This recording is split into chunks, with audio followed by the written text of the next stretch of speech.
ले गईल हो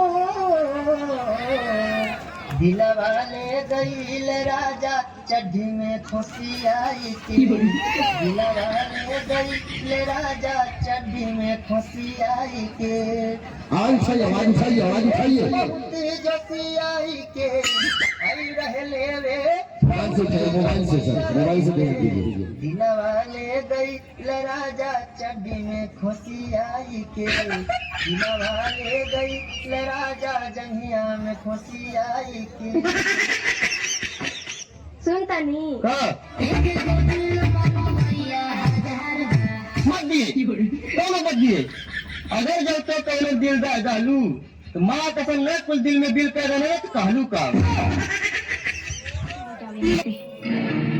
मत बताओ हमें छिहत्तरी गे कोई बेरहरी में धरा दिल उतारा जानते नहीं वहीं से तो माहौल बने बढ़िया में का जा रहा काय हक ना ठीक पड़ी का मैंने बताओ बड़ी लवन दिख जाए का आखिर काजल लगा ले ढूंढी काजल लगावा चाहिए जवानी में आगे लगा भैया की बोलाइए नहीं Hey Manish Majakia, please answer the call.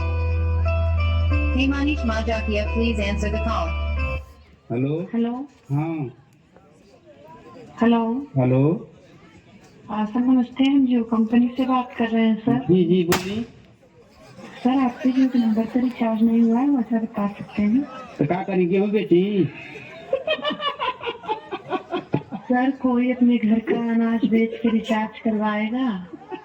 अरे तो कराई ना कि तो अरे और जैला से करा दें अब सर हम तो नहीं बोल रहे हैं कि आप गेहूँ बेचिए। तो हमके ना मालूम हम के फोन करे करे तो हम रिचार्ज कराई ना कि तू हो जा गई एकदम से कि करा ला रिचार्ज खत्म हो गला।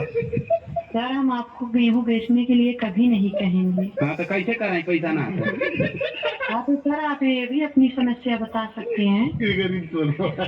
समस्या बता के क्या करब क्यों कर हल लेना